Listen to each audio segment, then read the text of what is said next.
Tuko katika wilaya ya Kajiado na hapa ni katika Kajiado mjini, katika ile hali tu ya kuzungumza na watu waweze kujua Uislamu, kwa sababu watu wanaambiwa mambo mengi sisi Waislamu tunafanya na sisi kumbe hata hatufanyagi. Mtu akiona mtu amevaa kanzu, wengine wanatoroka. Mimi nakumbuka hata wakati kulikuwa wakati ya 1990, ilikuwa 1998 hapo. Kuna pahali nimeingia kwa matatu na makanzu wakati kulikuwa mambo hii ya vilipuzi. Na jamaa walitoroka gari mzima. Hapa nilikuwa naishi Rongai. Watu walitoroka gari mzima, ati mimi huyu amekuja na bomu atumaliza. So maswali kama hayo tungetaka tu watu wajue, kwa sababu sisi ni Waislamu, ni watu wa amani na tunapenda amani na tunaishi na Wakristo pamoja, na ni mandugu zetu katika ubinadamu. So nafikiri mimi naitwa Hassan Kariuki na mimi ni Muislamu na niko na kakangu hapa, mzee wetu. Unaitwa nani? Mimi naitwa Joseph Githinji. Joseph Githinji. Githinji, hebu niambie swali gani ungetaka kutuuliza sisi Waislamu? Acha nikuulize. Kuulize swali moja. Ni nini nakuaga? Wewe unaniambia, umeniambia hapa dini ya Kiislamu imekubali uoe wanawake wanne. Na wewe saa hii ni wewe ni Muislamu. Iko tofauti ya kuoa, iko unaweza oa nini? Muislamu waje tuseme kwa nini hii niseme nini? Hii wa Somali. Kwa nini wake wao hawezi oleka kwa sisi? Ama kupata mtu yote kupata akiwa na mtoto wa Kiislamu huko ni shida sana. Na nyinyi mkitaka hawa wetu mnawachukua tu. Swali mzuri sana. Mzee wetu ameuliza swali lingine hapa. Ni swali nzito sana. Kwa nini sisi hatuwezi tukitaka watoto wao tunakuja tunaoa? Lakini tukitaka kwanza mtoto wa Kisomali huwezi pata. Sasa kitu ya kwanza katika kuoa, sasa hata kama katika kwa mfano huyu kijana mmoja ni Muislamu, msichana ni Mkristo, tunataka waoane. Sasa nani atafunga hiyo ndoa? Itafungwa na shehe ama na pasta? Imani mbili tofauti. Naleta mahali moja waishi. Unaonaje hiyo?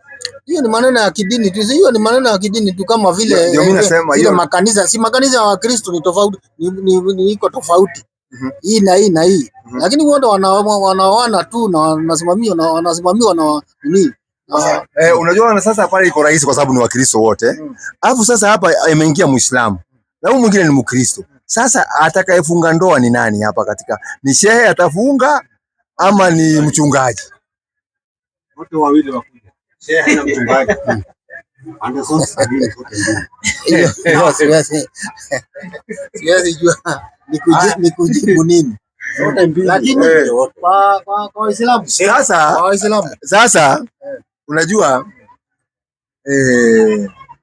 nafikiri hapa habari ile iliyoko hapa ni katika, kwa sababu at least kila dini ina sheria yake, si ni kweli? Na kuna vile watu wanafungwa na ndoa na ile desturi ile ambayo ya hiyo dini, si ni kweli? Na katika Qurani tunaambiwa, katika kitabu chetu cha Qurani inasema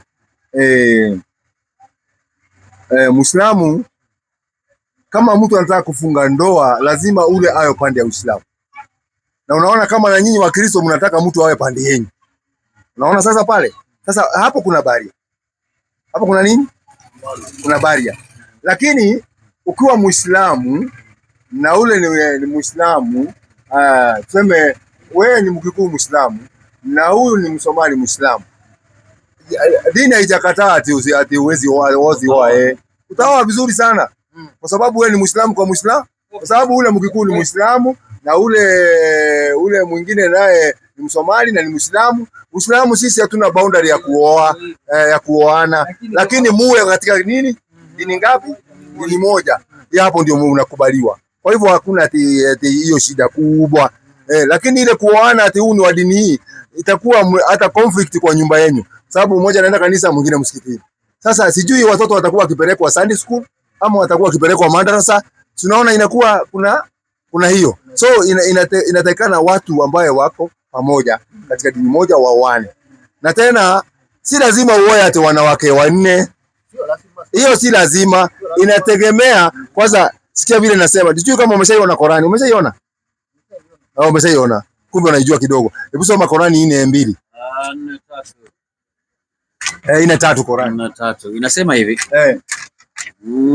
Sio lazima uoe watatu wanne. Na kama mkiogopa kutowafanyia uadilifu mayatima, basi ogopeni vile vile kutowafanyia uadilifu wanawake. Kuna neno hapo limetamkwa pale.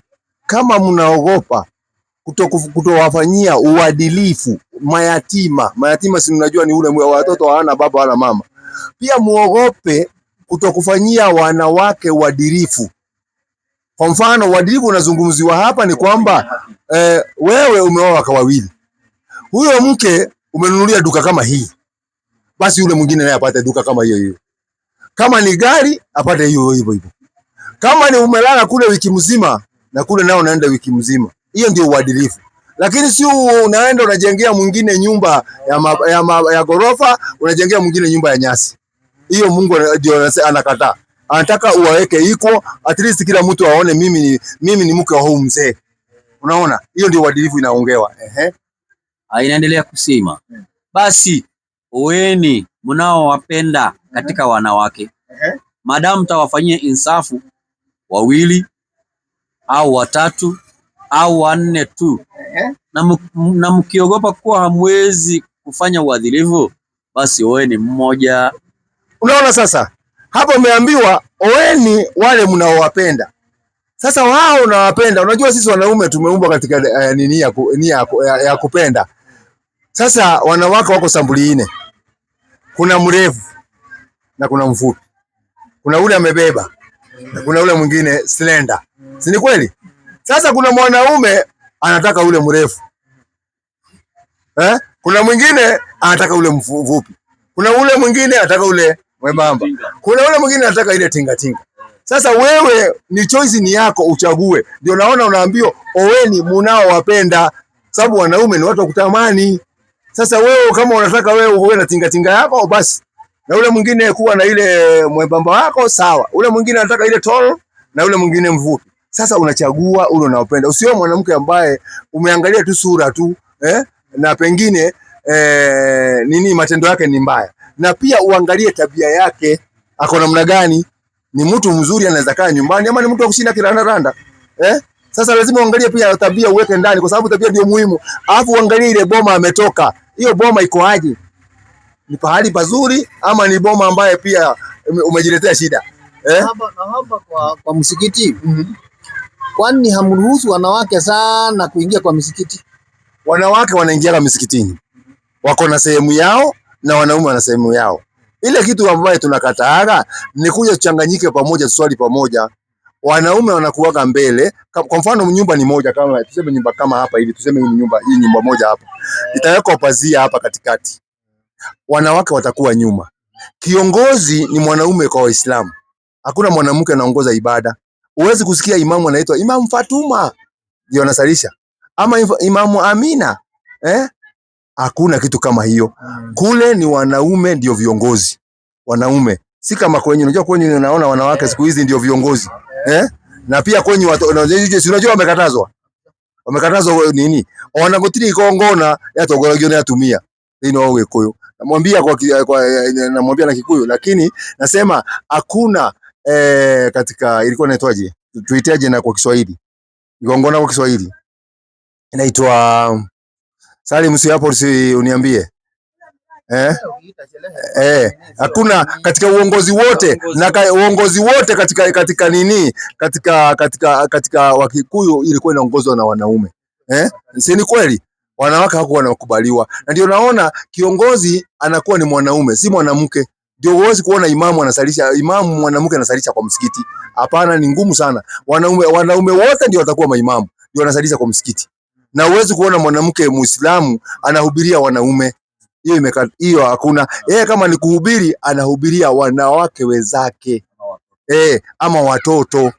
Lakini kwenda ati ahubiria ati wanaume, hapa atakaye mbele yetu atuangalie, hapana. Kwa sababu kukiko na kitu moja, kwa nini tunakubali wanawake wasiweze kutuhubiria sisi kwa msikiti? Kwa mfano mimi na maombi yetu tunasujudu namna hii, si ndio? Unaonaje kuna mwanamke mbele yako amesujudu mbele yako? Itakuwa ni kuna ibada hapo?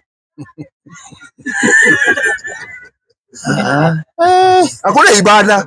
Na ndio naona hata kwa mfano kule kwenyu, mimi naonaga Njeri amekuja amekaa hapa, amevaa kanguo kamekaa hapa, na kuna kati nyingine imetelemuka hivi, Fudi alisahau hiyo.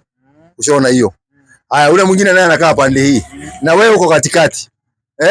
Huyu amevunika hapa na huyu uko katikati, na wewe mwanaume uko katikati, na mnamsikiza ule kiongozi akiongea. Sasa hapa utasikiza ule, hapa kuna joto na hapa kuna joto, itakuwaje? Kuna ibada hapo? Alafu sisi wa Kristo tumezoea kwenda kwa kanisa na suti na nini. No, suti si mbaya. Na nini mafasi? No, suti kwenda naye kama unaenda naye kanisani haina makosa yoyote.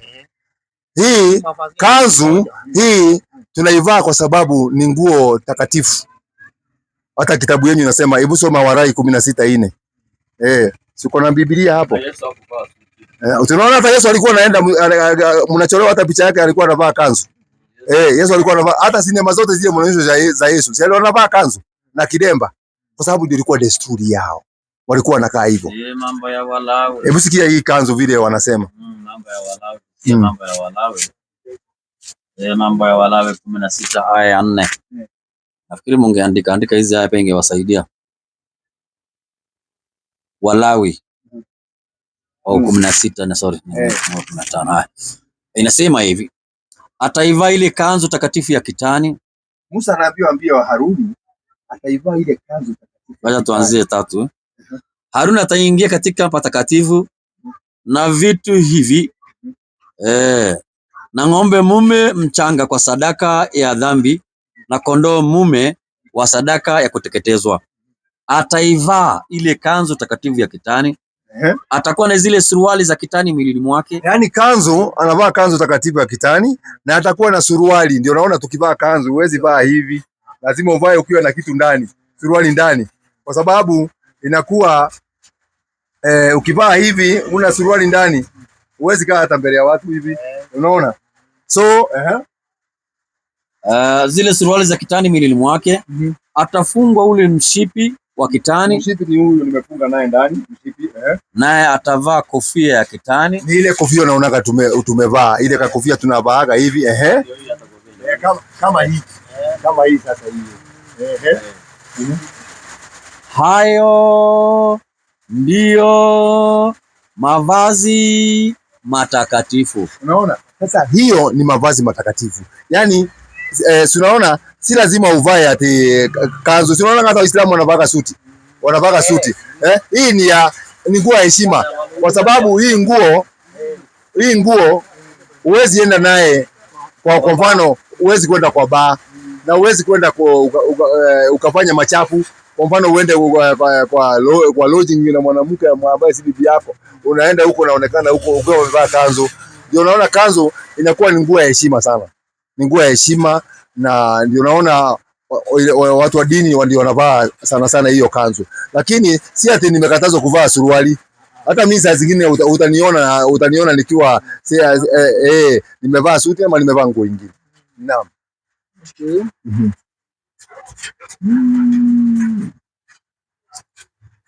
Mimi naona kwa nini?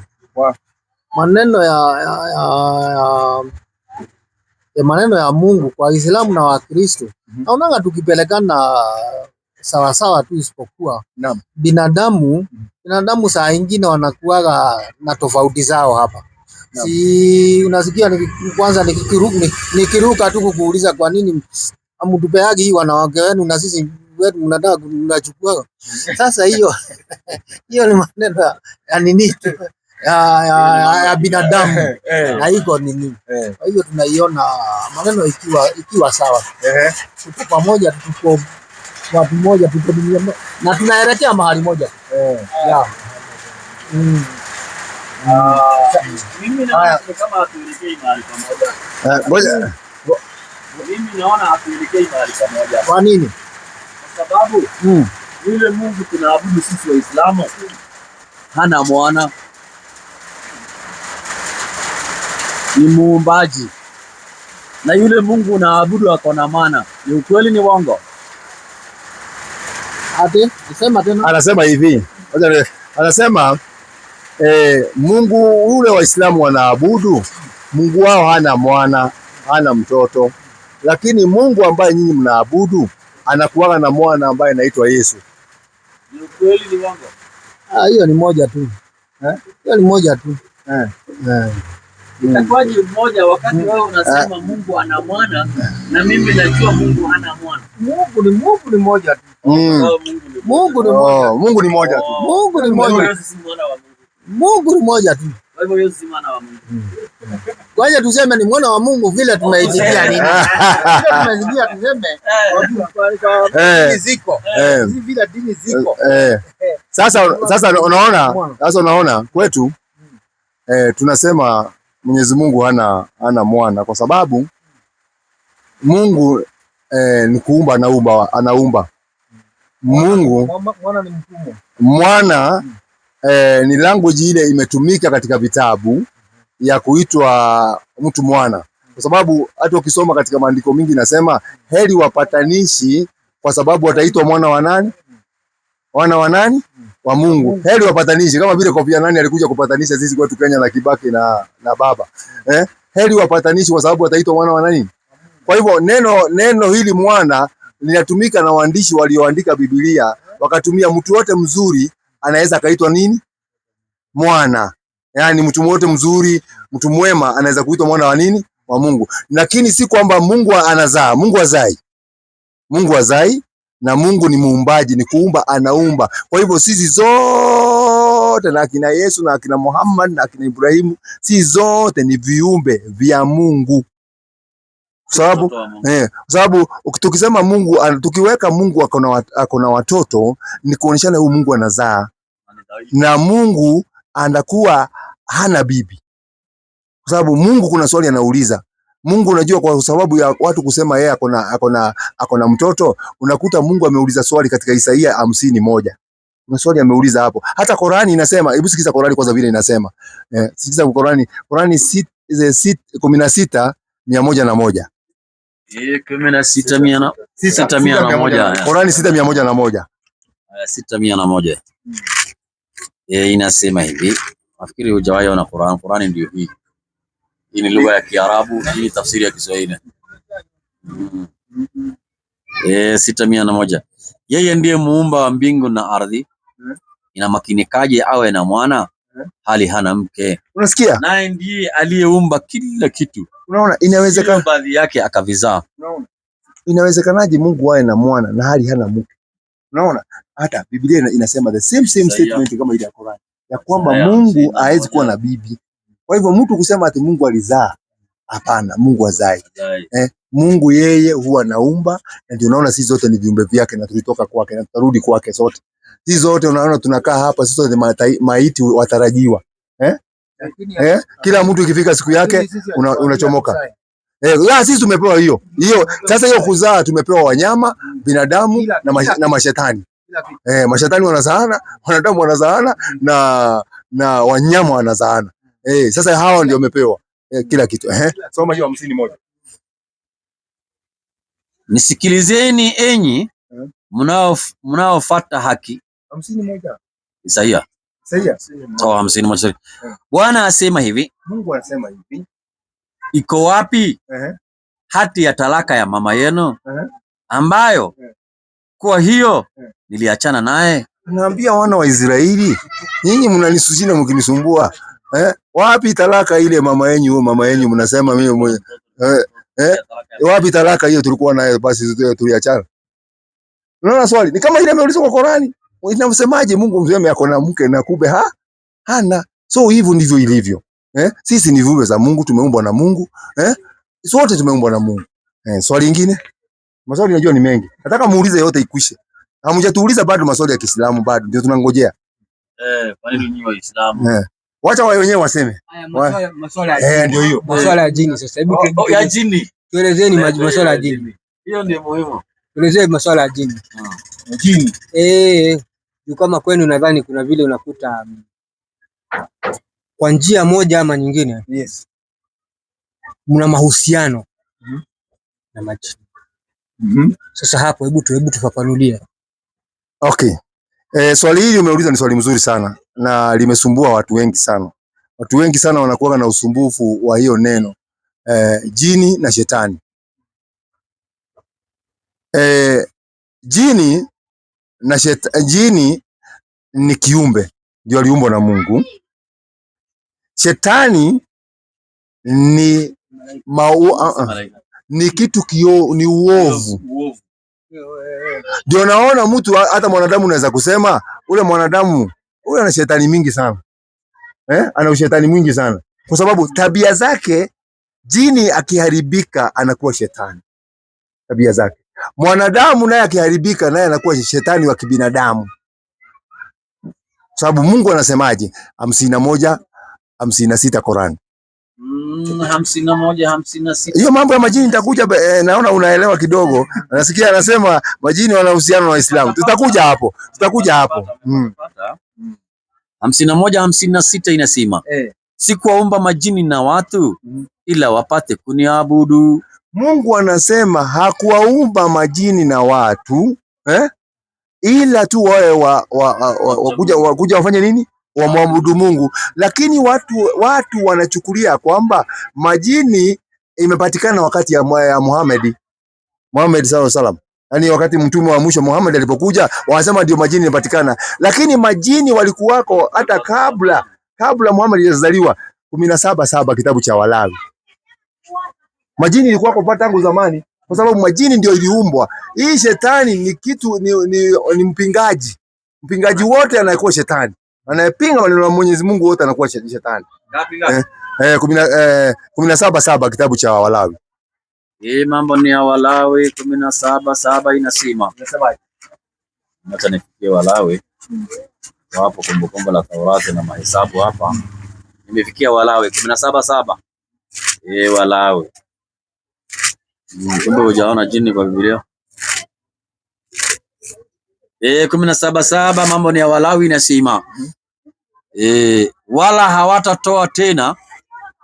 hawatatoa tena sadaka zao kwa wale majini ambao huwafuata ili wafanye usharati nao. Unaona, wana wa Israeli wanakatazwa, wanaambiwa kuanzia sasa msirudi kufuata wale majini ambao mnafuata hao majini. Kumbe wana wa Israeli walikuwa wanafanya usharati na majini.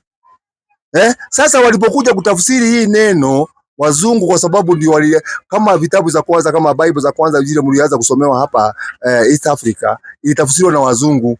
Wazungu wakaweka nini? Jina bad spirit. Si ndio wameandika? Evil spirits. Evil spirit ndio hiyo jini. Ni jini.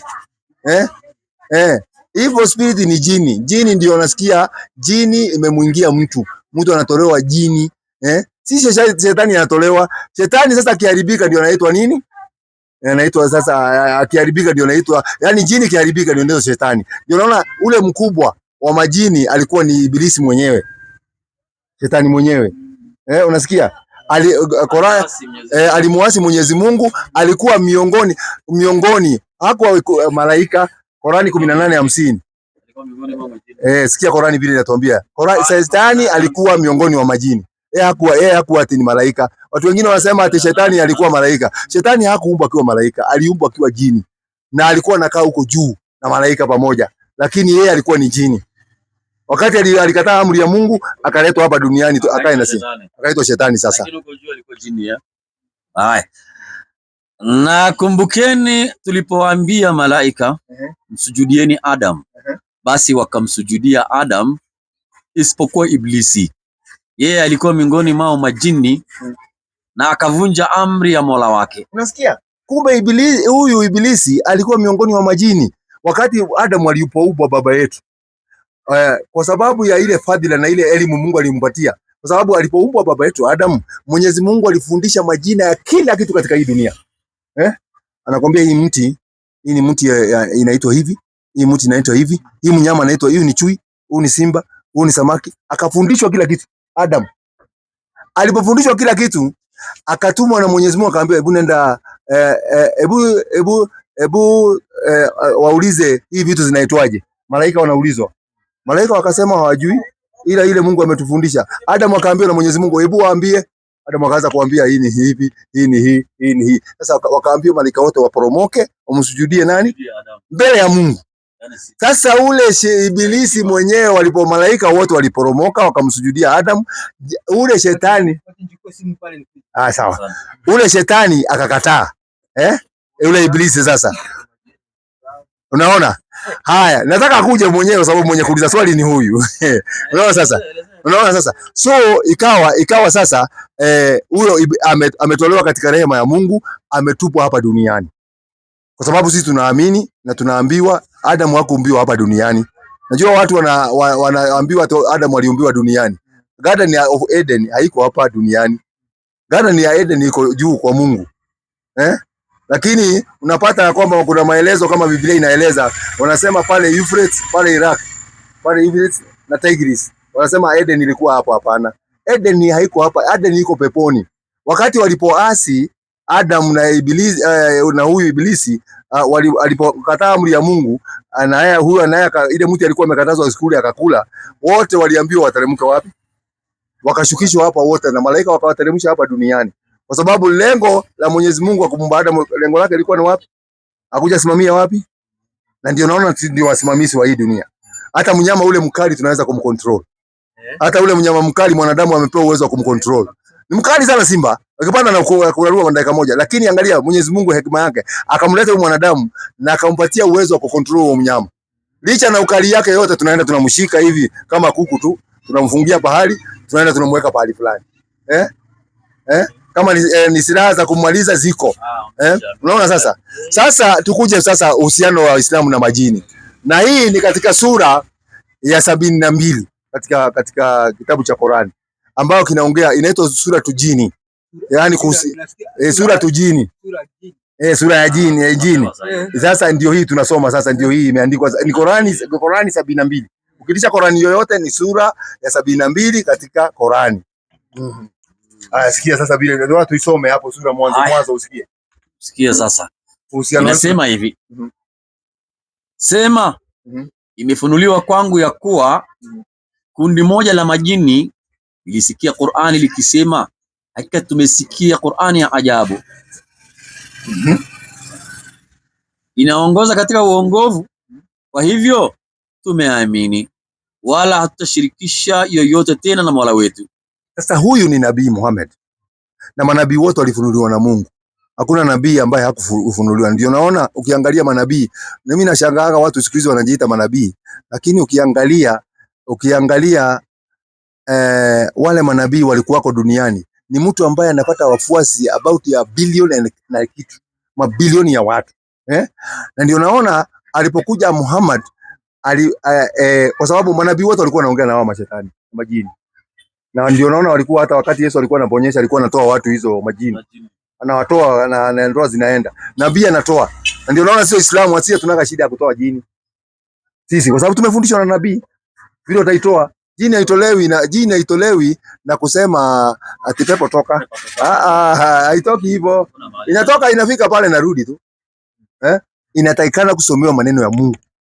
Maneno inachomeka ndani ya mwili yake. Maneno ndio na sisi tunasoma. Mtu akiwa na jini tunasoma Qur'an, na huyo mtu kama ni jini inatoka kabisa na haitarudi hapo tena.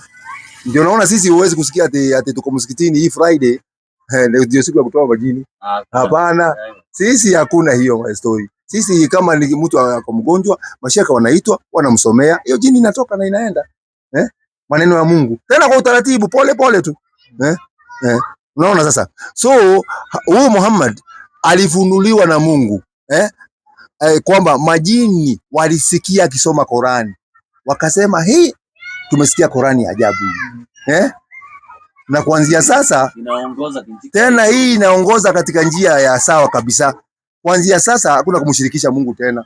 Walikuwa wanafanyia Mungu vituko na nini na nini, wakasema hivyo. Unasikia? Sasa uhusiano unakujia hapa, soma 14.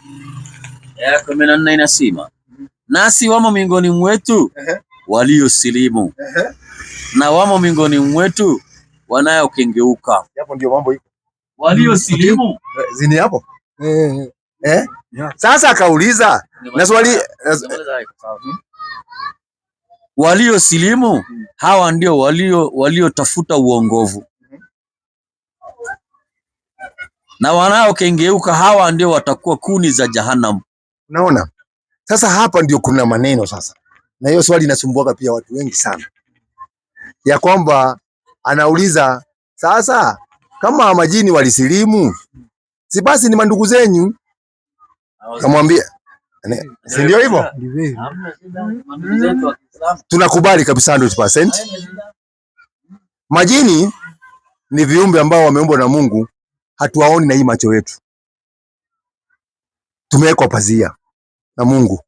Hakuna mwanadamu, usidanganywe na mtu hata hao unaona kwa TV akwambia ati aliona jini iko hivi. Ni urongo hiyo. Labda ameona mashetani, ameota ndoto za kishetani. Shetani akaona. Lakini hiyo ni kiumbe huioni, na wako katika ulimwengu wao ambao wanafanya nini? Hawa wanatuona lakini sisi hatutuoni. Lakini inasemekana siku ya Kiyama, the day of judgment, sisi tutakuwa tukiwaona na hawa watakuwa wakiona sisi. Wale watu wataenda motoni na wale wanaenda peponi, sisi tutakuwa tukiwaona lakini hao haoni nini? Itakuwa vice versa. So hizi viumbe waliumbwa na Mwenyezi Mungu wamwabudu kwa sababu ni viumbe vyake. Na kusilimu ni kufanya nini? Hapo ndio ile swali sasa inakuja. Kusilimu ni kufanya nini? Kusilimu, neno kusilimu ni kukubali maneno yote Mwenyezi Mungu anasema. Kunyenyekea amri za huo Mungu ambaye amesema, na kuwa na amani na Mola wako. Hiyo ndio neno la kunyenyekea, yani kujisalimisha, kujipeana kwa Mungu. Mungu akisema usifanye hivi, uwezi fanya. Akisema fanya hivi, hii ndio kitu tunataka kusilimu. Kwa hivyo hao majini unasikia wamesilimu, wamekubali maneno yote ya Mungu katika ulimwengu wao wa majini. Niende kwenye swali nyingine. Tumemaliza hiyo? Nilikuwa nataka kufafanua tu kabisa. Hapo nimeelewa vizuri. Sasa kwa nini pia hii dini, the same dini, ndio imekuwa kwenye mahusiano sana, inasemekana kwenye mahusiano sana na mambo ya vita, mambo ya kujitoa. Unajua mimi kujitoa muhanga. Kujitoa muhanga. Mimi kile ninachokijua, uhai si wako. Yes. Si uhai si wako. Kabisa. Uhai ni wa Mungu. Ni wa Mwenyezi Mungu. Ni wa Mwenyezi Mungu. Kabisa. And then after all, mimi ndije nikae nianze kucoach. Atifike pahali ni kucoach kiasi kwamba ingio na hali fulani ya kuchukia watu fulani. Hapa kuna Wamasai hapa. Kuna Wakikuyu wengine. Kabila zote, kabila zote za Kenya. Hii ni metropolitan city. Sasa wewe kwa kifupi inafika pahali wewe sasa ati watu waanze kuchukia Wamasai. Kama tuache kuchukia kabila nyingine huko kwao. Tuweze kuwachukia na inafika kwenye kiwango kingine. Ikiwezekana tufanye nini? Tuwaue. Unaona? Sasa wewe na wewe juu kuna kitu umelimbikiziwa katika mivi kuanzia utotoni, kwa njia moja kina fulani hawafai, kina fulani hawafai. Mwisho wa siku kunakuwa na kunao wamefanya nini? Naweza nikasema kama wamekuwa watu wazima zaidi ya wengine. Wanafanya nini? Wanajitupa, wanajiingiza vitu kwenye mili. Unaona? Wanaenda kujitoa muhanga. Wameenda kujitoa muhanga. Kuua wengine. Na ili hali mimi vile ninavyojua uhai si wako. It's not your own property. Wewe ni kukuta ulikuta, na unapaswa kama ni kipindi cha kuacha ukuache tu, lakini masuala ya kusema ati kwamba tu unapaswa ama fulani ati ukitukuta kwenye kikundi fulani unatuuliza soma any verse kwenye kwenye Qur'ani. Tukufanye nini? Tukuachilie. And then hawa wengine wanakuwa ni wakufa tu. Hiyo my friend hapo sijui haya hapo sasa okay kweli maswali hapa iko sasa tumemaliza mambo ya majini, lakini sikuwa nimemaliza, lakini kwa sababu amesema ni ameelewa, nilikuwa nataka kuimalizia yote mpaka mwisho. Okay, sasa amesema mbona Waislamu wanaua watu, wanajifunga vitu, yani si vitu, wanajifunga mabomu ama guruneti, wanaenda kuua watu. Anaona hiyo kitu, uhai ni wa Mungu, ndio anafaa kutoa watu uhai. Kwa nini? Kwanza, kitu ya kwanza, hakuna dini ambayo iko na sheria kali kwa muuaji kuliko Uislamu. Naanzia hapo. Hakuna dini yoyote duniani iko na sheria kali ya mtu ambaye ameua mtu kuliko Uislamu. Namba 2, hizi vikundi unaona zingine hata si Waislamu wametengeneza. Ndio mimi nasema tu, ngoja tu nakuelezea sasa ndio usikie sasa mimi.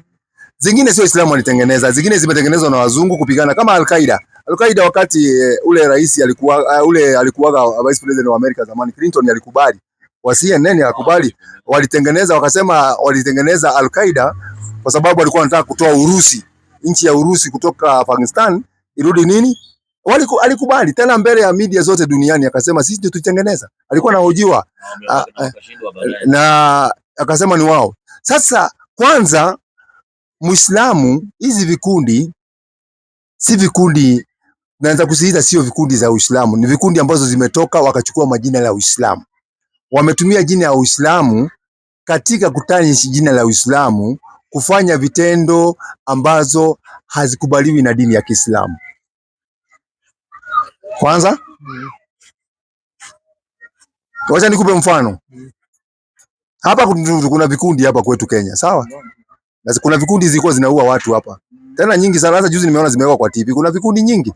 Vikundi zilikuwa zinaua watu, zinachinja watu. Wanafanya hivyo tu kama wale Waislamu wale. Zinafanya. Sasa haimpasi mtu akiona Muislamu amefanya makosa mmoja wawili, watu waseme na Waislamu wote wamefanya.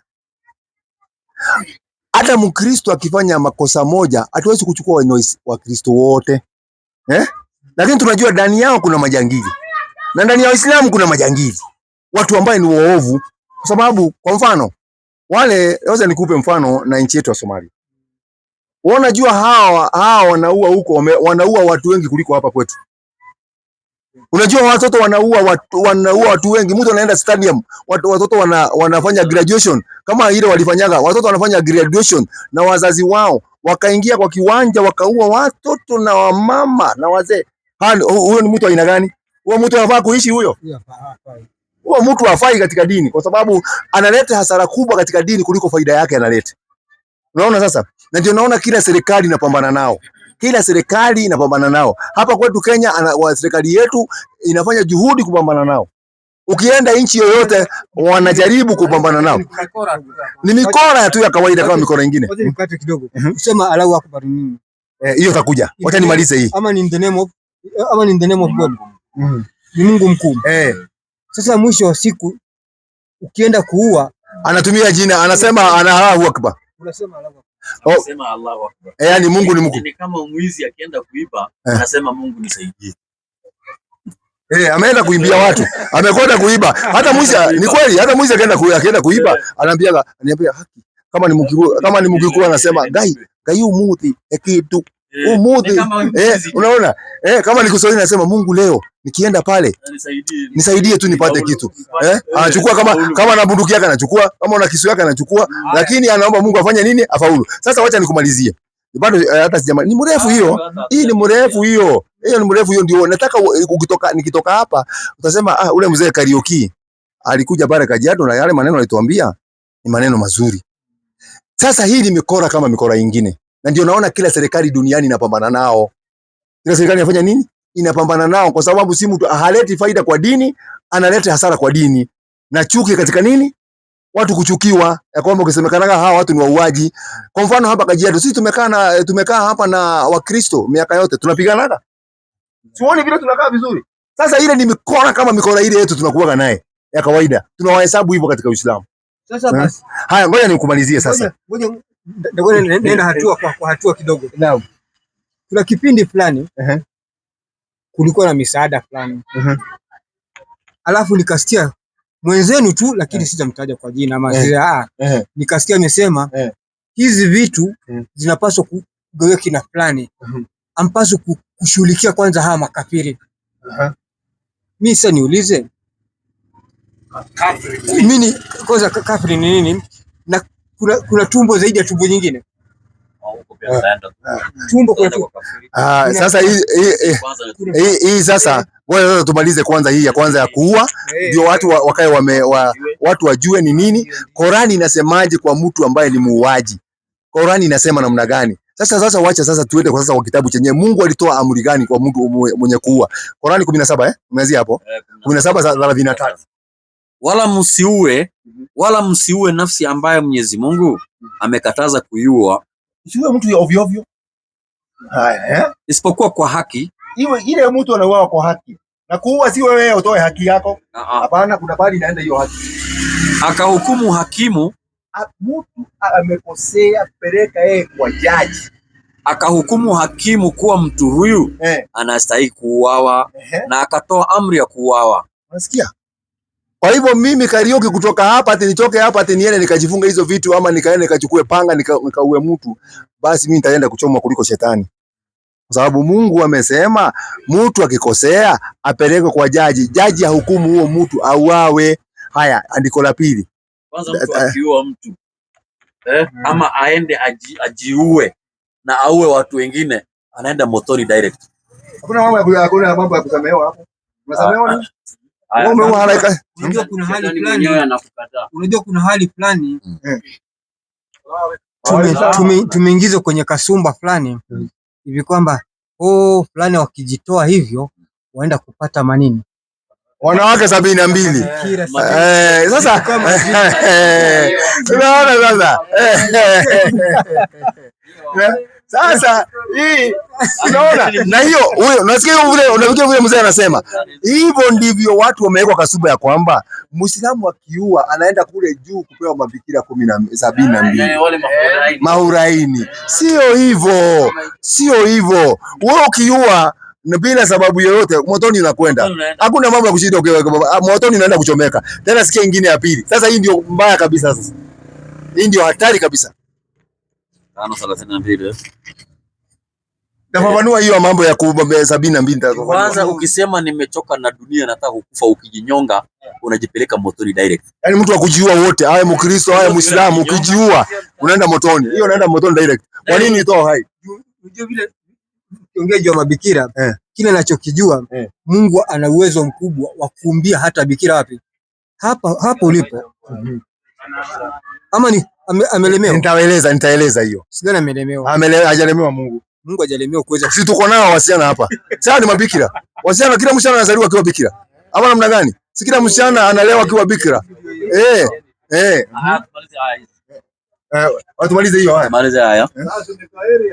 Kwa sababu ya hayo tukawaandikia wana wa Israeli. Yaani hii sheria ilianza kule kwa wana wa Israeli. Ikakuja hivyo baba kwa Muhammad sasa.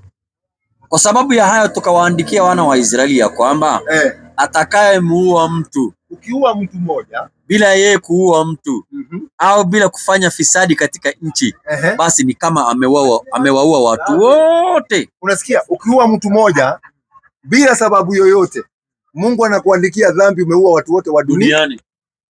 Na mwenye kumwacha, sasa ukiandikiwa umeua watu wote wa duniani, kwani si utaenda motoni? Unabaki? Hakuna. Haya, waendelea, sikia. Na mwenye kumwacha hai kumsaidia mtu kuishi. Na mwenye kuacha mtu hai, kama ule jamaa alikuwa wa basi kule, unakumbuka ile basi ya Northeastern? Unamkumbuka ile basi? Akasaidia watu wasiuawe, ikabidi wamuue yeye. Sasa huyo kwa sababu walimuua. Sikia sasa vile mambo yake. Ni kama amewacha hai watu wote. Yani hiyo kitendo alifanya, anaandikiwa na Mungu ya kwamba amewacha watu wote wa dunia, ameokoa dunia mzima. Unaona sasa? Kwa hivyo kuua katika Uislamu ni dhambi kubwa sana. Si dhambi ndogo vile mtu anafikiria. Na katika makosa ambayo Mwenyezi Mungu zitaanza siku ya Kiyama, kosa la kwanza ambayo Mungu ataanza kuanza nao ni wale watu walikuwa wanaabudu masanamu. Hao ndio watu wanahukumiwa kwanza. Watu wa pili kuhukumiwa ni mwenye kuuawa na mwenye kuua. Ule mwenye kuuawa Mungu atamuuliza uliuawa juu ya nini? Na ule mwenye kuua ako hapo, analetwa siku hiyo. Najua anajificha, wengine wanaua usiku. Sasa siku hiyo mtu analetwa hapo mbele yake. Wewe ndio uliua huyu. Akikataa, Mungu analeta video. Mungu ana video. Hizi video zote anachukua. Hii yote tunajifanya hapa tuko na CCTV. Ya Mwenyezi Mungu ni kali. Watu wengi wanafanya bila makosa. Watu wengi wanafanya mambo usiku ati wasionekane. Kamera ya Mungu, malaika wako huko wanaipiga vizuri sana. Sasa siku ya Kiyama ukijaribu kukataa, inawekwa. Inaona. Inaletwa sasa, unaona kweli ni mimi huyu. Niko na kisu na kata singo. Basi inaonekana. Kwa hivyo kwenda motoni, naenda motoni. Yaani Mwenyezi Mungu adhulumu mtu. Ndio naona Mwenyezi Mungu anasema kuna day of judgment, kwa sababu hataki kudhulumu nini? Mwanadamu yote. Asiseme hapana, mimi sikufanya. Hukufanya Malaika wanakuja video, weka. Inaonekana. Nani? Jirani yako aliua. Bibi ya jirani yako aliua. Basi ndio hivyo sasa. Sasa unaenda motoni kihaki. Hivyo ndivyo ilivyo. Kwa hivyo kuua katika Uislamu ni kitu mbaya sana. Sasa watu wengi wanasoma zile aya ziko ndani ya Qurani ambazo zimeongea kuhusu mambo ya vita. Wanachukua hizo aya wanaziweka ya kwamba hiyo zinafanya kazi mpaka saa hii. Hizi aya nyingi zilikuwa zinatumika wakati watu walikuwa wanafanya nini? Wanapigana na maadui. Kwa sababu Muhammad sallallahu alaihi wasallam wakati alikuwa katika Maka alianza kupigwa sana na watu yake. Kabila yake ilikuwa inaitwa Quraysh, walimpiga sana. Sasa wakamfukuza kutoka Maka. Ukisoma historia ya Muhammad utasikia alifukuzwa kutoka Maka akaenda kuhamia Madina. Ni kama wewe upigwa na watu hapa Kajiado. Unaona hapa Kajiado bwana, acha nitoroke bwana. Utoke wakutandike, utahama, si unatoroka. Ukipigwa hapo unatoroka, naenda Namanga ama unaenda Kiserian. Sawa? So Muhammad alipigwa hivyo. Sasa akaamrishwa na Mwenyezi Mungu apigane na wale maadui. Kwa hivyo hizo verses zilikuwa zinatumika kwa sababu alikuwa anapigana na maadui. Ni kama vile Musa akitoka huko kwenda nchi ya Kanaani. Sio walipigana na maadui sana. Walipigana na maadui sana. Kwa sababu kuna verses zingine hata hapa kwa Biblia ukisoma zinasema watu wauawe, wafanye nini? Inasema ziko. Tena imejaa. Kwa mfano acha nikupe moja uniambie.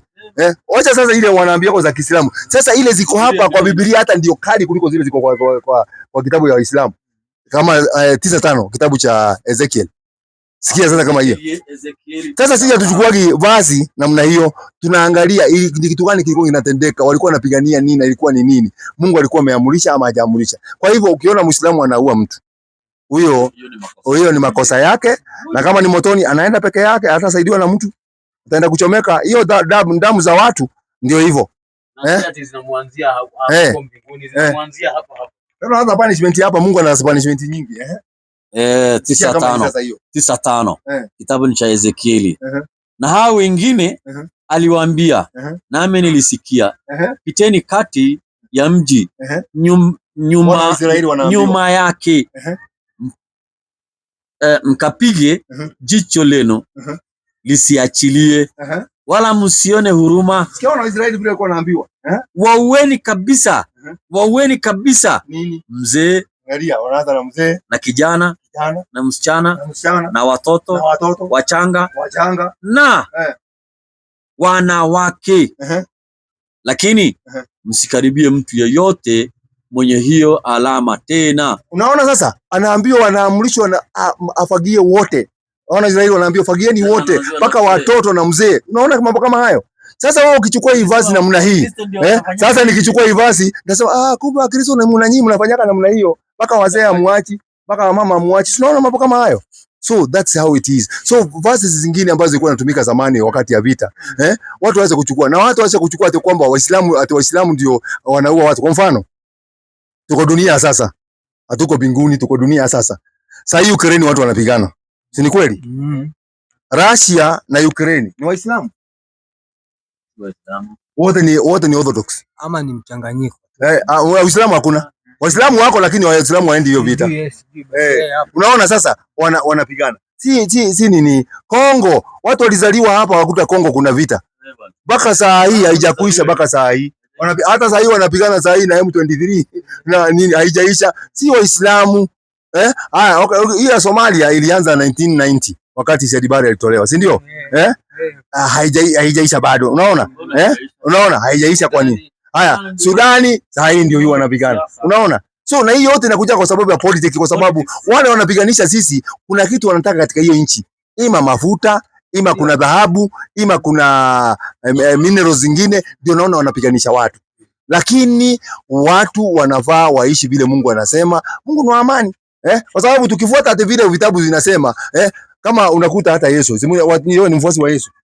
Sikia vile Yesu anasema kwa katika Biblia. Ukifuata sasa andiko kama hiyo utafanya nini? Utafanya andiko kama hiyo. 19:27 kitabu cha Luka.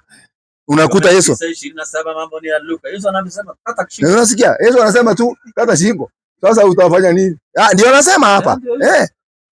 19:20. Sasa tufuataki vitu kama hizi. Ukiona vitu kwa Qur'ani imesema kitu ilifanyika wakati hiyo na ilikuwa imetolewa hiyo kwa sababu ya wakati huo. Si hata inafanyika nini? Kuua ni dhambi kubwa sana katika Uislamu. 19:27 mara Luka. Tena huyu ni Yesu tena wale adui zangu wasiotaka ni watawale waleteni hapa mchinje mbele yangu. Sasa unasikia mambo kama hayo? Sasa ukichukua hii maneno kama hii utachukua watu kila siku unaenda kuchinja mtu kwa barabara. Unaona? So kuna mambo mengine watu ndio wanaona wanaweka chumvi na wanaweka kachumbari. Kwa hivyo kuua katika Uislamu ni kitu imekatazwa, na mtu ambaye anaua ajipange, ajitayarishe kukutana na mwanga wake na ajitayarishe kwa sababu moto iko mbele. Haya, kuna kitu umesema hapa. Aliitwa makafiri. Kafiri. Hata hiyo kitu nyingine. Hiyo kafiri. Sasa kwanza huyo Muislamu aliitana hivyo alikosea. Muislamu alikwambia hivyo hii chakula ni ya Waislamu si ya makafiri, alifanya makosa kubwa sana. Alifanya na kama ataniona kwa nikiongea ajue alifanya, ajirekebishe, aache hiyo tabia kwenda ukiita watu makafiri. Kama wewe ni Muislamu uliita mtu hivyo, huyo mtu kesho anaweza kuwa Muislamu na wewe Muislamu bora kuliko wewe. Tena kafiri kwenye mgongo wake. Naam. Hata ni hiki huyu mtu atatoa Muislamu, yeye asikuwe Muislamu, lakini kwenye mwili wake utatoka Muislamu, ima kwa mjukuu au kwa kitukuu. Ni kweli kabisa. Unasikia sasa? Kwanza kuita mtu hivyo ni makosa, kwa sababu kafiri ni nani? Kafiri ni mtu ambaye amekataa. Umemwambia maneno ya Mungu amekataa. Huyo ndio anaitwa kafiri. Umejaribu kumhubiria na sasa unamuita kafiri kwa nini? Yeye kafiri anakuwa kafiri wakati amekata roho hapa. Akukubali maneno ya Mungu na roho yake imefika hapa, ameondoka duniani. Ameondoka sana kafiri yake. Lakini mtu huwezi kuita mtu hivyo. Na hii neno Waislamu hakuna pahali katika Qur'ani tumeambiwa tuita watu makafiri. Hakuna, Qur'ani hii hakuna pahali inasema. Wametajwa. Lakini hatujaambiwa tuite mtu. Unaona sasa? Na sasa wewe unashangaa na huyo alikuita hapa. Mimi mwenyewe kabla siingia kuwa Muislamu nilikuwa naitwa pia kafiri hivyo. Baka ule wakati nilisilimu nikaenda nikakuta anafanya vituko nikamuuliza, na sasa wewe ulikuwa unaniita kafiri. Na anafanya hivi. Sasa tumechange. Nikamwambia tumechange. Mimi nimekuja huku na wewe unarudi kule mimi nimetoka. Unaona sasa? So kuita mtu kafiri si vizuri. Kwanza ongea na mtu, msikize maneno yake, lakini neno kafiri linatumika kila pahali. Kwanza pahali sana hapa Qur'ani mzima nakwambia hakuna pahali tumeambiwa tuite mtu kafiri. Nauliza mwalimu wote wa Kiislamu, huyu ni sheka wa msikiti. Huyu sheka unaona hapa ni sheka wa msikiti. Unajua kikubwa ni nini? Kikubwa tunakuja huko. Kikubwa ni hivi. Kikubwa hii dini kwa kifupi. Kikubwa hii dini inasema ni dini ya nini? Ni dini safi. Nadhani ufafanuzi nadhani wako hivyo. Wanasema ni dini safi. Hasa inapofika pahali wewe kama wewe unaanza kutupa tena matamshi mengine na uko kwenye the same dini uko kinyume huyo. Tuseme hivi hapo, naweza kujibu. Unajua wanadamu sisi hatuko kamili, wallahi hatuko kamili. Kila mwanadamu ana makosa na hakuna mwanadamu akoseagi. Sasa ule ni makosa na anafanya na anafaa ajirekebishe. Na unaambia ukiongea na watu, ongea na watu maneno matamu, matendo mazuri. Sasa kama alikuja hapa akaita watu kwanza kutumia hiyo neno kafiri, kuita watu makafiri ni makosa. Kwa sababu hiyo neno imetumika ya kwamba ilikuwa inatumika kwa wale watu ambao walihubiriwa na manabii wakakataa. Ndio wanakuwa nini? Sasa wewe hujahubiriwa na mtu pengine akueleza hapa njia ndio hii ama ndio hii ukakataa. Unaona sasa? Sasa sikia Biblia nayo inasemaje kuhusu kafiri. Sasa huyo ni mtu ambaye huyo hapa tu Biblia ni gazeti. Sasa huyo ni mtu ambaye hana adabu. Hata inafaa akija kwa hii kikao, akija kwa hii kikao mtu mwenye amesema hivyo ni muweke sawa. Unajua huyu mtu kwa upande mwingine, huyo amechukua sheria ya Mwenyezi Mungu. Kwa sababu gani? Amechukua sheria ya Mwenyezi Mungu kwa sababu wewe amekuhukumu yeye, amejiona yeye ndio Mungu. Na ujue hata wakati anasema hivyo, hata hajaweka tajo chini, ametoka msikiti. Ametoka kusali. Ni kwenda anaenda nyumbani. Yaani vile tumetoka hivyo tu, alisimama hapa. Haya. Sasa ule kitu ya kwanza tuseme hivi, elimu ya dini hana, na kama ananisikiza na kama ataona hii video, tafadhali ongea na watu vizuri na unawacha kutukana. Mtume anasema, sikia vile Mungu anasema, Qurani 6:108. Usitukane. 16:108. Qurani 16. Sura tu Nahl. 16:128. Nilikuwa nataka 108. Sura ya 16. Sura tu Nahl. 16:108. Sijui kama ndio hiyo. Hata tuende 25 moja kwa moja. Ngoja kidogo, imesemaje hiyo? Sio hiyo.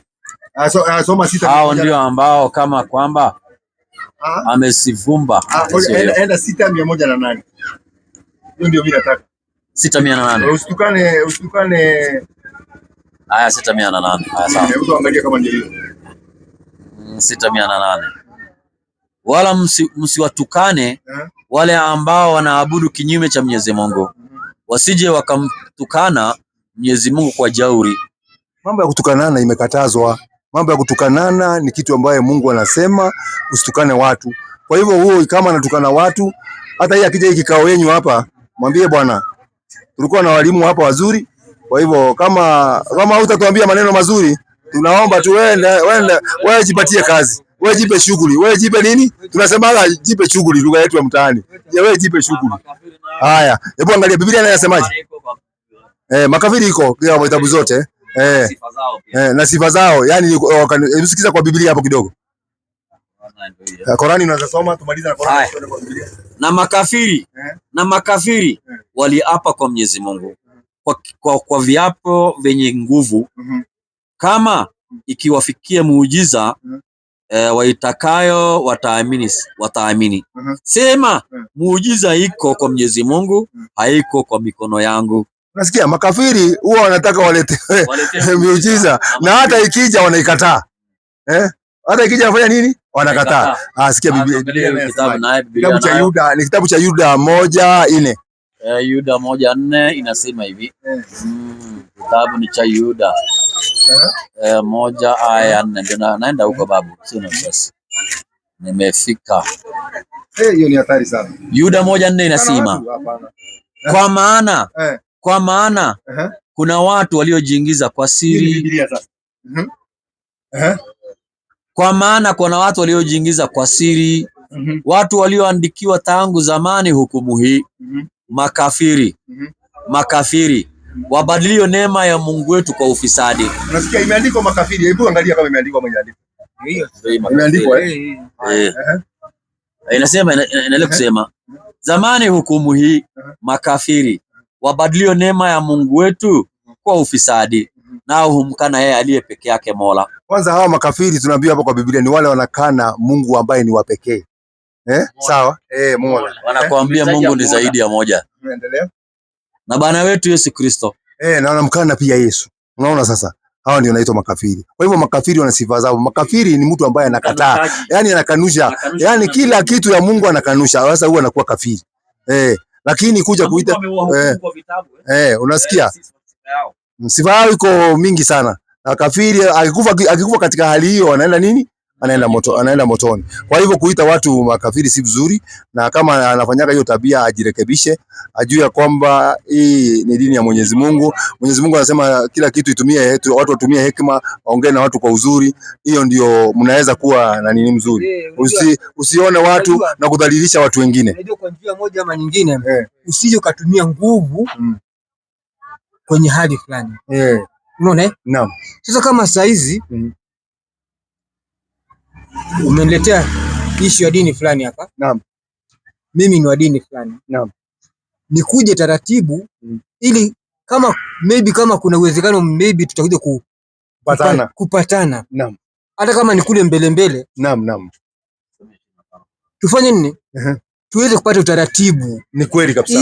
Tuweze kupata utaratibu, lakini unakuta sasa kama saa hizi unapokaa hivi na kusema kwamba hii kitabu ni gazeti. Hiyo ndio nimekuambia, huo jamaa ako na makosa tena kubwa sana. Huo jamaa ako na makosa. Huyu baba ametuambia kuna mmoja alisema kwamba hii kitabu nini? Gazeti. Ni gazeti. Na nikiangalia. Unaniona mimi? Mimi nimezaliwa kwenye Uislamu. Ndio. Na vyenye nimezaliwa kwenye Uislamu, nilienda kwa soko nikanunua Biblia, nikaja nikaiingiza hapo kwa nyumba. So Qur'ani ndio hii hapa, Biblia ndio hii hapa, zimeshikana. Nazisoma zote. Na nasoma. Unaona Waislamu tunasoma vitabu vyote. Na kama Waislamu fungulie Luka 1:1. Unaona sasa? So unaona sasa? Kwa hivyo tunasoma hizi vitabu. Kwa hivyo vitabu zote tunasoma na hatuna Qur'ani inasema. Sikia Qur'ani inasema. Qur'ani inasemaje? Waite watu katika njia ya Mola wako. Sikia vile Qur'ani inaongea vizuri. Waite watu katika njia ya Mungu kwa hekima. Kwanza utumie hekima na mawaidha mema na mawaidha mazuri, na ujadiliane nao kwa namna iliyo bora. Unasikia? Tuongee na nyinyi njia iliyo bora kabisa. Sio kwa kutukana wao, sio kwa kutukana watu au kutukana dini yao. Kutukana dini ya mtu mwingine. Kwa njia hii huwezi ukamvuta mtu. Unasikia? Mungu ameshamaliza kazi. Sasa yeye anakuvuta. Na mimi nasikia una maneno haya, mimi niambie ingine. Mambo mengine iliyotokea. Wewe sema yote, niambie yote saa hii. Ndio zunguka kwa mwingine pia tena pia. Na wewe mzee wetu wewe hujaongea. Hata wewe mzee wangu, sisi ni kwa Mungu, tuko na Mungu mmoja tu. Nimesikia kabisa. Umesikia? Maka. Nasikia Waislamu wameenda Maka. Yes. Huwa wanaenda kusunguka. Sijui umesikia mara 7. Inaimaanisha nini? Okay. Hii ni ibada ambaye ilifundishwa Nabii Ibrahimu katika mji wa Maka. Nabii Ibrahimu ndio alianzisha hiyo ibada ya kusunguka pale Maka. Na yeye ndio alijenga hiyo msikiti wakiwa na Ishmaili. Ndio nyumba ya kwanza duniani kujengwa. Usidanganywe na mtu mwingine kwa kitabu yoyote. Hiyo ndio nyumba ya kwanza ambayo ilijengwa ya kuabudia watu duniani. Yaani hiyo Ibrahimu ndio alijenga, na alijenga pale Maka wakiwa na mtoto wake Ishmaili. Qur'ani 2:127. 2:127 inasema. Qur'ani 2:127.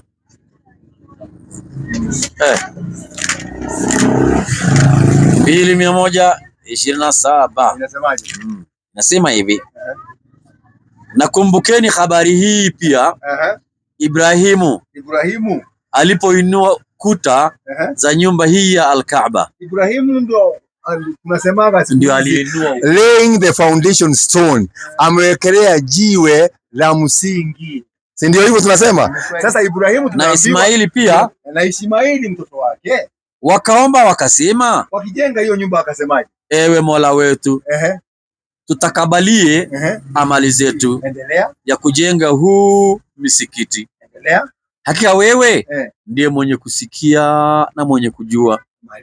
Ewe Mola wetu, utufanye tuwe wanyenyekevu, maana yake tuwe Waislamu kwako na miongoni mwao kizazi chetu. Unaona, Ibrahimu waliomba dua. Ile dua unaona ya Ibrahimu aliombea pale Maka, akasema na kizazi chake chote cha Ibrahimu wawe wani wapate baraka. Unaona, kwa hivyo Ibrahimu nitakuja hapo. Kwa hivyo ndio alijenga hii hapa Al-Kaaba, na Ibrahimu wakati alikuwa anataka kumchinja mwanawe, Wakristo wanasema ni Isaka, sisi tunasema ni Ishmaili. Kwa sababu reason ukiniuliza nitakueleza ni kwa nini. Kwa sababu wakati Ishmaili ako na miaka 13, Isaka ndio amezaliwa. Isaka ndio mfanya nini? Amezaliwa. Na wakati Ibrahimu anaenda kufanya ile kitendo pale katika mlima wa Marwa haiko Palestine. Katika Biblia wameita Mount Moria, lakini haitwi Moria. Hapa ni Safa na Marwa, iko Maka.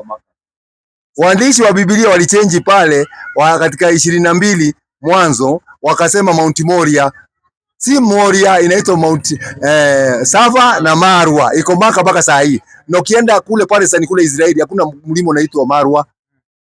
Lakini hiyo hiyo Moria, Mount Marwa iko pale Maka. Hapo ndio alienda kuchinja mtoto wake, akimchukua Ismaili. Lakini waandishi walioandika vitabu za kama Biblia walikuwa iliandikwa na Mayahudi.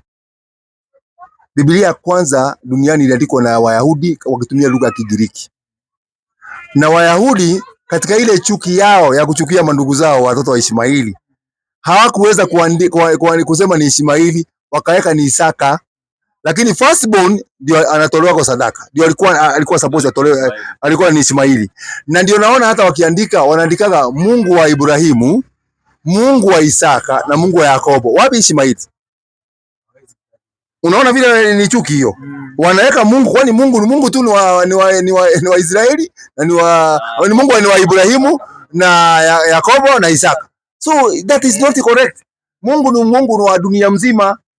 Na ndio naona wakati Ishmaili pale katika kitabu cha Mwanzo 7:20, Mungu anamwambia Ishmaili, nitakubariki sana sana. Kwani mtoto, hata ukiuliza watu wengine wanakuambia Ishmaili ni mtoto wa haramu. Sio wengine wanaongea hivyo.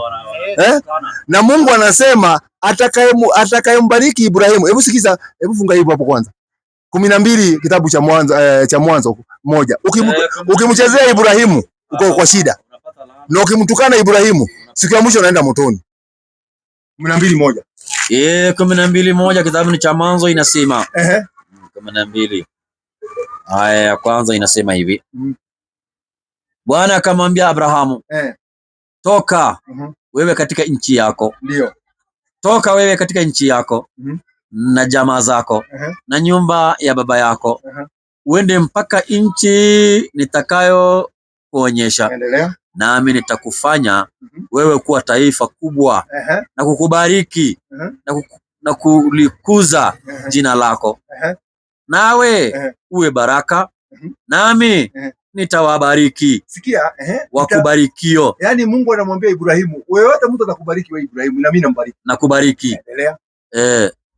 Naye akulaanie. Naye anayelani Ibrahimu kusema alizini.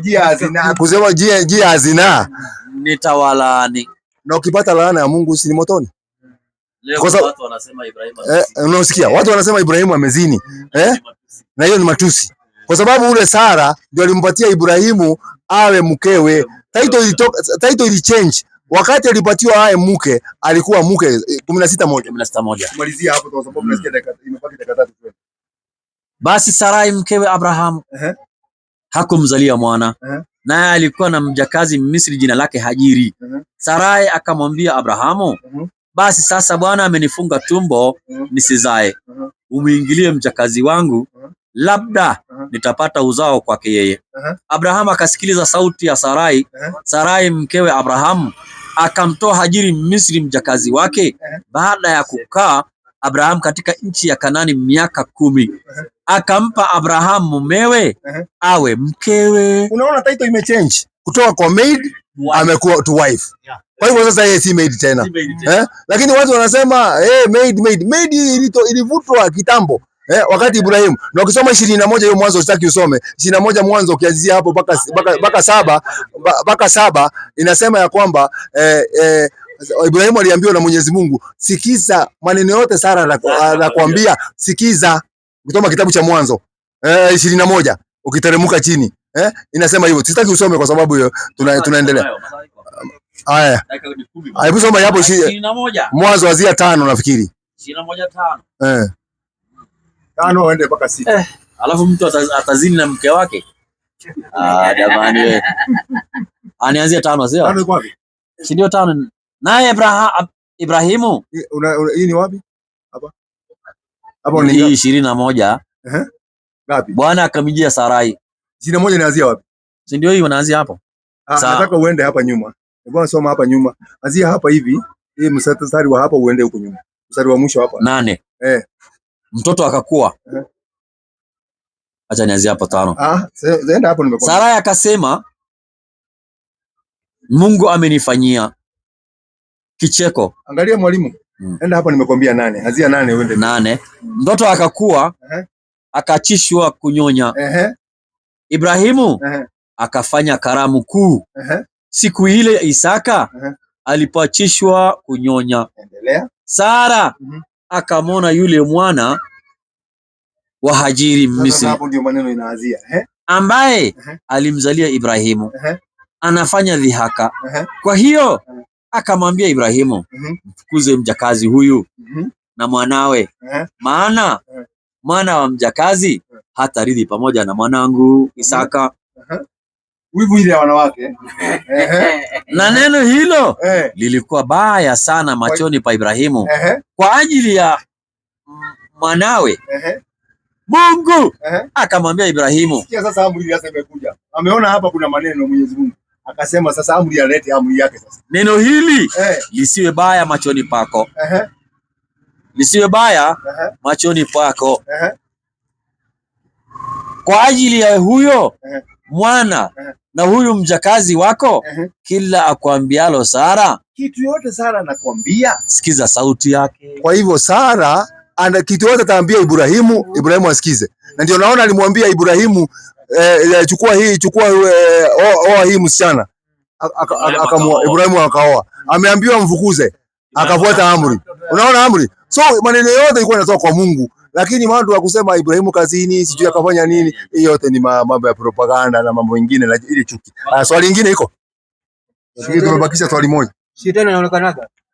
Shetani anaonekana? Nani? Shetani. Shetani hawezi kuonekana kwa hii macho yetu. Okay, kama hawezi kuonekana. Naam. Kule sijini Madina ama ni wapi? Ndio hapo ndio nataka ndio nakuja hapo.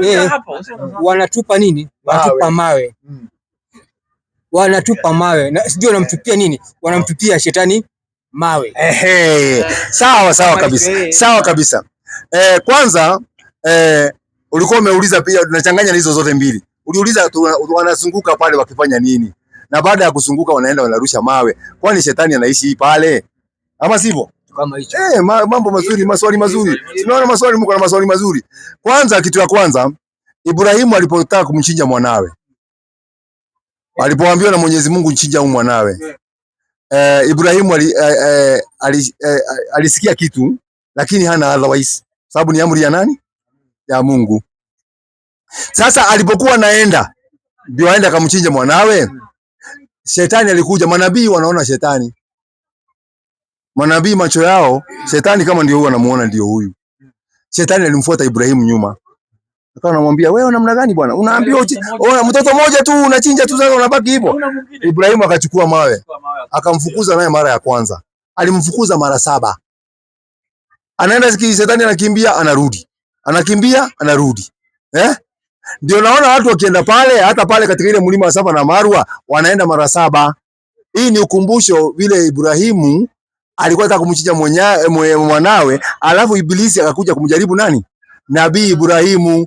Na ile kupiga mawe pale ndio naona wanarusha hiyo mawe, wanafuata mila Ibrahimu alikuwa anafanya, yani ni symbolization. Na pale Maka unaona tunaabudu, Waislamu wanaenda, ile jiwe liko pale, ile jiwe lina ushahidi mkubwa mbele ya Mwenyezi Mungu siku ya Kiyama. Kwa mfano, na hapa mfano 24:26 kitabu cha Joshua. Sikia. Jiwe ukiona kitu ambaye Mungu anaweka iko Yoshua ngapi? 24:26. 24:26 Yoshua. Sikia wana wa Israeli vile walikuambiwa na Joshua. 24:26. Yoshua ngapi? 24:26. Ameenda huyu. 24:26.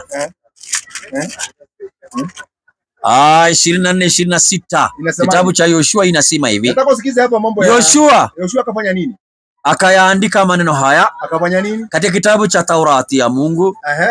Kisha akatoa jiwe kubwa. Akachukua jiwe kubwa Yoshua. Akalisimamisha huko chini ya ule mwaloni wa Mamre. Ulioko karibu na patakatifu pa Bwana. Yoshua akawaambia akawaambia wana wa Israeli, watu wote, tazameni nyinyi wana wa Israeli, jiwe hili litakuwa shahidi juu yetu. Kumbe ile jiwe litakuwa shahidi siku ya mwisho. Siku ya nini? Kwa hivyo hata ile jiwe iko pale Maka ni shahidi ya kwamba litatoa ushahidi, fulani alikuja hapa akahiji, fulani alikuja hapa akahiji. Unaona? Jiwe litakuwa shahidi. Kwa hivyo hivi tunaona za Mungu. Mungu akitaka hii jiwe iongee itaongea. Mungu akitaka hata kitu yoyote iongee itaongea. Kwa sababu ana uwezo wa kufanya kila kitu. Unaona? Kwa hivyo ile kuzunguka pale Maka, shetani akai pale Maka. Hapana, hiyo kuzunguka ni mila ya Nabii Ibrahimu. Kwa sababu yeye ndio alianzisha hiyo nini? Ya kuzunguka pale. Na hata nyinyi wa Kikuyu mlikuwa mnazungukaga Kirinyaga mara 7. Si ni kweli ama nasema wrong? Hiyo. Kabisa. Sasa Wakikuyu walitoa wapi desturi ya kuzunguka mara 7? Walitoa wapi? Si unaona Wakikuyu walikuwa Waislamu zamani. Si ndio hiyo? Wazungu walikuwa hapo. Sasa okay, kwanza nimeshukuru sana katika hii mji wa Kajiado. Tumekuja tumeongea na wazee, tumeongea mambo ya Mungu tu na tumefurahi sote. Wamefurahi na sisi pia tumefurahi, lakini tutakuwa tukija kila mwezi, tutakuwa nakuja mara moja. Kila mwezi tutakuwa nakuja mara moja, na nikija next month nikija nitakuja tu hapa. Tutakaa na huyo jamaa huyo wa base. Siku ile tunakuja. Ngoja kidogo. Siku ile tunakuja. Nafikiri nitaambia Sheikh au mtamuita. Akuwe wapi? Asalamu alaykum warahmatullahi wabarakatuh.